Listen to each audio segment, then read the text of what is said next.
What's going on, Obasi Posse? You guys know, if you've been here for a while, that a lot of my content is no longer. They don't like what I'm saying, and instead you'll hear this sound. Oops!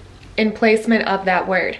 I hope you guys can follow along. Also, some of the pictures and spelling is different, and I just want to be clear that this video is meant as a joke. No factual information is actually being presented. That being said, this video has taken me many months, and originally it started as a simple story in the Bible that I just didn't understand. So I sought other people to explain it to me, and no one really could. So it took me on this journey to discover the truth about literally 4 little verses. It led me down some very interesting research that I'm very excited to present to you today. And one more thing, if you are on Facebook, which I have been taken down from, please share this video on there because I don't have the means to. Okay, y'all, let's see if we can get through this in a way that makes sense. So this video comes your way due to an overwhelming demand from my first video where I was dissecting some symbolism with a current political figure. Many elephants follow today, and that video was on my Patreon. The link is below. Again, if my wording seems a little bit off, it's because I don't want all my content to be only on other platforms. But if you do feel called to support my work, there is an option below to do so.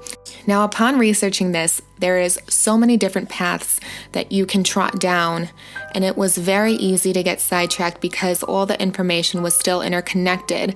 However, I didn't want to make this video 3 hours long, so I'm going to try to break it down to the best that I can. Pay attention because some of this material may be a bit hard to follow, especially with sounds like this. Oops! The reason why I'm using the number 17, which I'm sure many of you know, is because it relates to a particular letter in the alphabet, as you can see right here. If you're not looking at the screen, please do so. And when we correspond a number with a letter, that's called gematria. Gematria is a Kabbalistic method of interpreting the Hebrew scriptures by computing the numerical value of words based on those of their constituent letters. So, for example, this letter refers to number 17. This letter also refers to a political reference. It has been a bit of an issue over here on this platform as well as many others, so we will refer to it as 17, as many of you already do. Earlier this year, I posted a video entitling Doubting 17, but really I used the letter, and the video had since been taken down, but it still managed to stay up on my Instagram, so you guys can check that out. But throughout these eventful times, many others have started to doubt followers of 1 and 7, even though some of the most well-known speakers on this topic, like this one right here, have followers who argue their doubts when there once was so much hope for their elusive messages. Right here, we can see all these comments from this particular creator, this content creator, I'm sure many of you have heard of.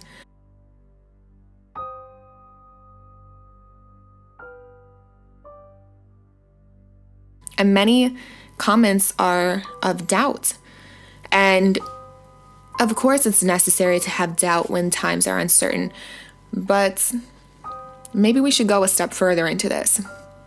After my first video I posted on my Patreon and the overwhelming demand of my insight on the spiritual significance of 1 and 7 and where this world has derived from through research and reading the Book of God, I have come up with some conclusions as to what and who is really behind all this when reverting back to ancient texts as well as scripture.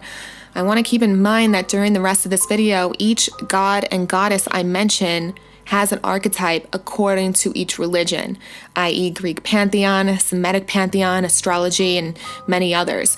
They are the same person just with a different name, so it's less confusing when we understand that, and a lot of people don't understand that. So I'll give you a quick example to make sure that you guys follow along with me, also according to what religion or thing that you may follow.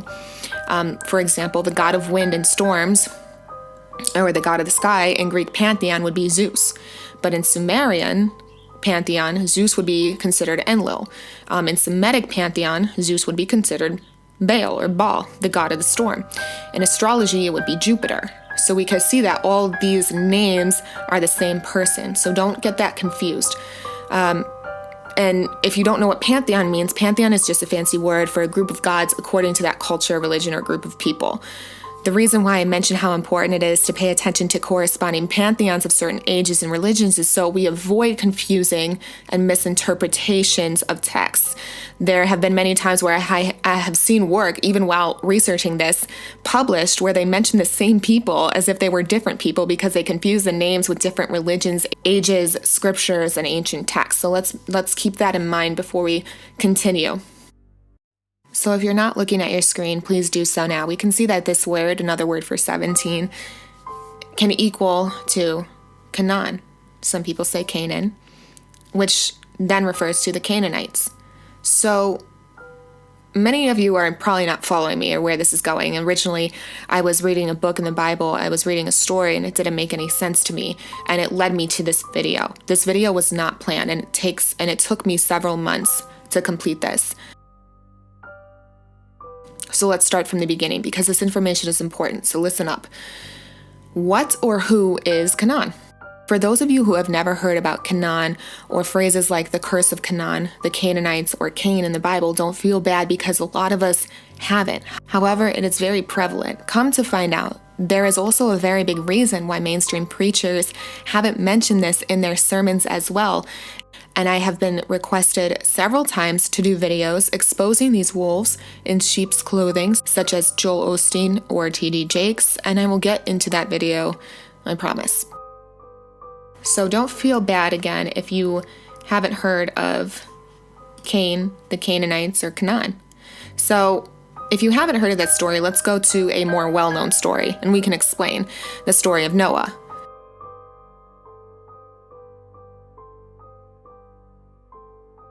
During a time of impending catastrophe, God had commanded Noah to take every living thing of all flesh on the ark. Due to limited space, God also commanded no intercourse because there was no extra room on the ark for species reproducing. This commandment was violated by Ham, who was Noah's son. Noah was very upset because he knew that the retribution would come from God.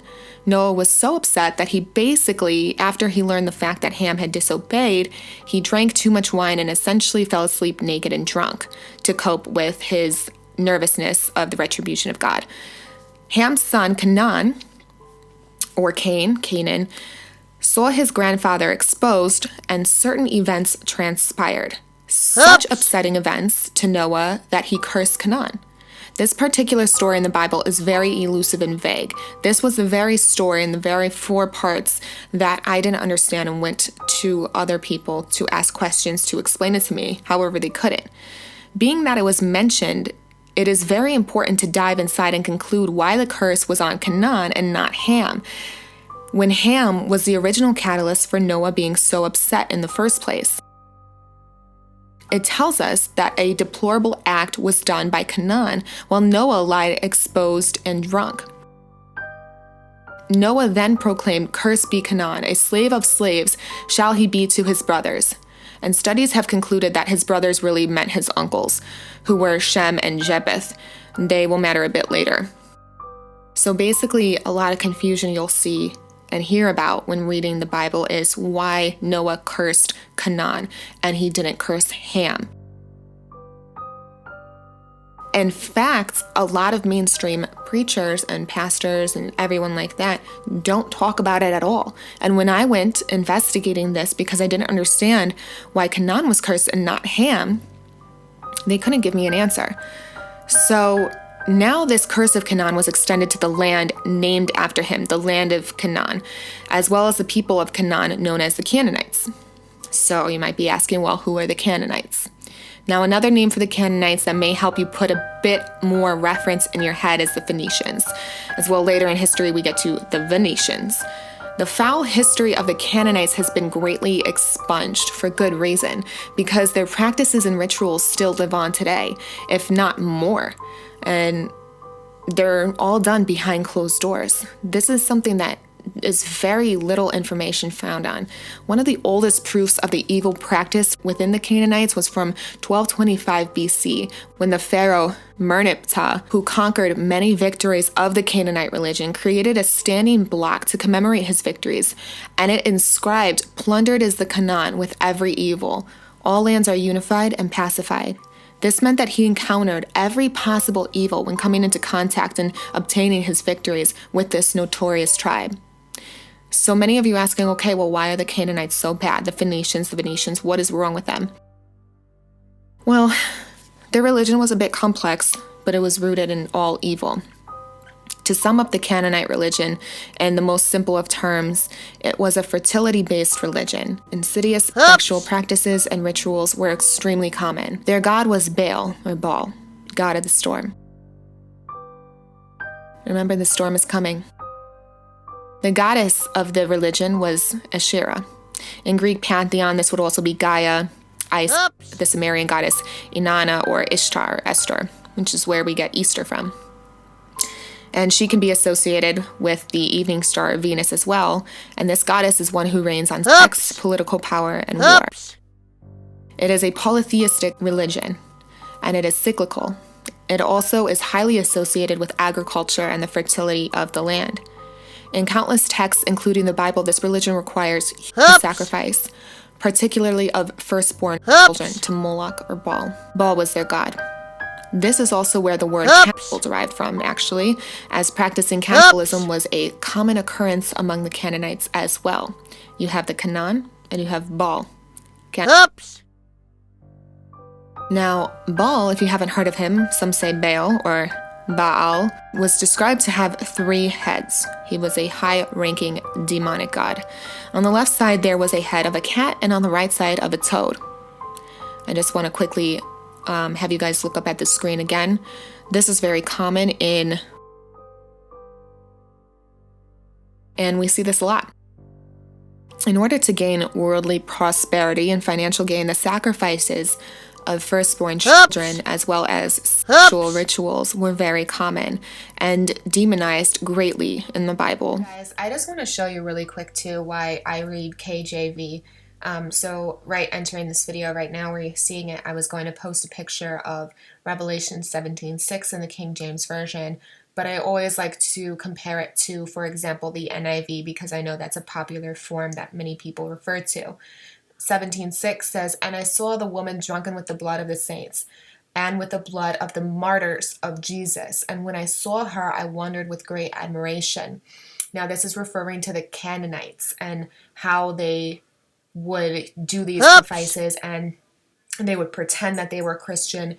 Why he says martyrs of Jesus, and they would drink their own or their relatives' blood on the sacrifices and things like that. But when we go to the new, the NIV, the New International Version, it's a totally different thing. And they took out the very word that matters the most in deciphering what this verse means. And this is exactly why you need to go to older versions of the KJV, because they do alter it and it's just infiltrated. So over here, "I saw the woman who was drunk with the blood of God's holy people, the blood of those who bore testimony to Jesus. When I saw her, I was greatly astonished." This is just is completely different. It very few words changed, but the ones that changed mattered the most. And I just want to point that out there to you guys, depending on the version that you read. And that's why I kind of go back and forth between NIV and KJV, because it's very important. When referencing to the Bible, we could look at Psalm 106, verse 37 through 39 in the King James Version, where it says, "Yeah, they sacrificed their sons and their daughters unto devils, and shed innocent blood, even the blood of their sons and their daughters, whom they sacrificed unto the idols of Canaan. And the land was polluted with blood. Thus they were defiled with their own works, and went a whoring with their own inventions." This is a very prominent verse that a lot of people don't talk about. It's also mentioned in further scripture, especially in Revelation and other places, which we'll get to in a minute. So one question that I want to ask is, did 17 save any children? Or did they just popularize a demonized practice? So moving on, we have the will of Canaan. Canaan was so wicked that his last will and testament to his children was a formula for vice, which read, "Love one another, that is of this tribe only. Love robbery, love lewdness, Hate your masters and do not speak the truth. The only place left to find the will of Canaan is in the Babylonian Talmud, where it presents 5 things Canaan willed his sons. There is very, very few writings left on the Canaanites and the ritualistic practices they partake in, and it is not dived into as much as it should be during sermons, church, and Bible study. Well, what about the actual number of 1 and 7? And I'm glad you brought that up. I don't want to lose track here because we're diving into a lot, but 17 is a prominent number in religious and spiritual texts, and my jaw dropped while I was researching all of this and realized how much everything fits together like a perfect puzzle. I really can't make this up, and again, this video wasn't planned. When referring back to the beginning of the story, to Noah's Ark and the curse of Cain and Canaan, God began the rains and floods on the 17th of the Hebrew month. But 17 has an even bigger connection. Are you ready? Well, we should briefly go back to a big story we left out. It was a very big fight between Baal and LOTAN. In short, basically the biblical version of the fight between Baal and LOTAN was the Leviathan in the book of Job. It was also mentioned in other books like Psalms as well. In Greek pantheon, it would be Zeus and Typhon, or even Thor slaying Jormungandr. I don't know how to pronounce that word, I'm sorry. Leviathan is also noted to be a metaphor for a powerful enemy known as Babylon. So as I was saying, this was basically the fight between Baal and the sea god LOTAN. And LOTAN was basically the sea monster who had 7 heads and 10 thorns. 7 plus 10, 17. But when we move to the book of Revelation 20 verse 2, when discussing the bounding of Satan, and he laid hold on the dragon, that old serpent, which is the devil and Satan, and bound him 1,000 years. There's a lot of confusion between that beast and Daniel's beast, which is referred to in the book of Revelation, if it was the same beast or not. But upon reading Revelation 20 verse 2, I believe that it is when God refers to that old dragon, which was commonly associated with LOTAN, or the sea monster, and we can see the significance of the number here.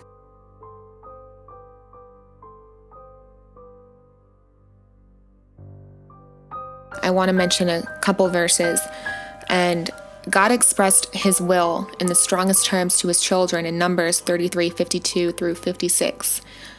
Ye shall drive out all inhabitants of the land of Canaan before you, and ye shall dispose of the inhabitants of the land and dwell therein.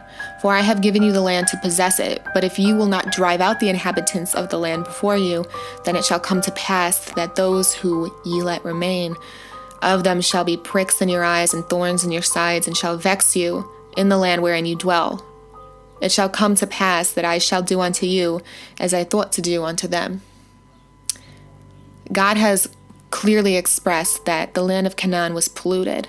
And the more and more that the Canaanites convinced people of their religion, culture, and rituals and practices, the more polluted the entire land has become. And by land, I mean world.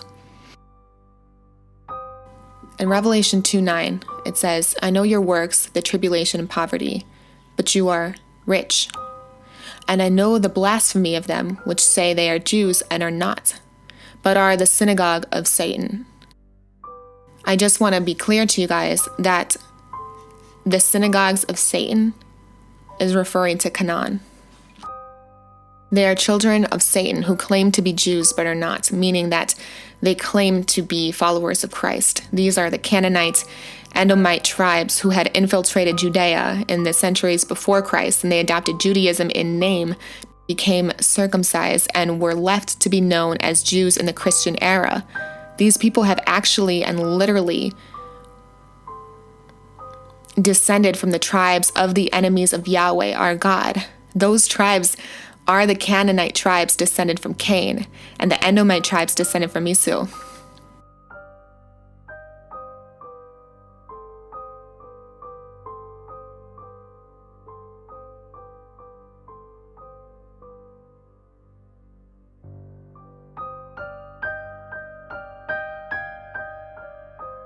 So how do we relate today? Well, this word clearly has some significance if we go back and translate it through ancient texts and ancient ways that are still prominent in society today, now more than ever, actually. Modern-day Canaanites, Phoenicians, or Venetians are those of power in the world who dominated commerce and politics. Canaanite heirs control the N-W-O today. Canaanite heirs control this. They plan it. They partake in ritualistic practices, make something so secretive, so popularized without the people even knowing it.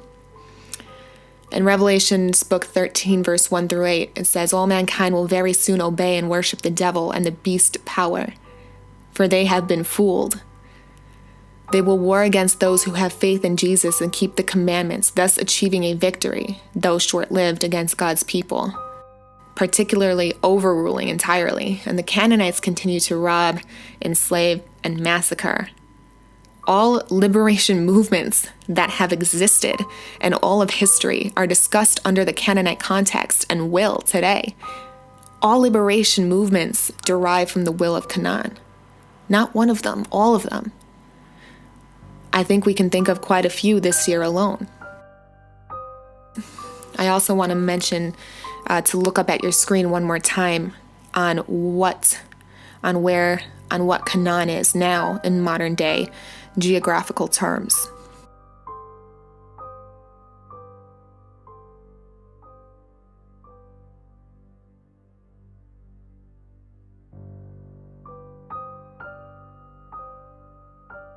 I just want to mention that God has no secrets from man. It is Satan who must confine his work to stealthy conspiracies, deception, and promises that are never kept.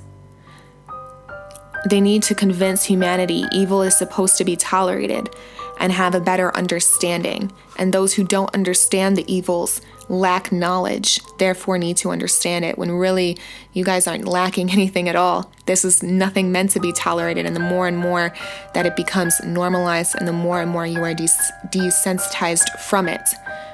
What did this movement do? What did it desensitize you from? What have you heard so many times? Let's just take a quick recap on some obvious connections we can see. And let's also remember that mainstream preachers and mainstream religious figures, they don't talk about this. It is never mentioned once. I asked about this many times, and it could not be explained to me. These are secrets that have been expunged, and you guys need to know about them.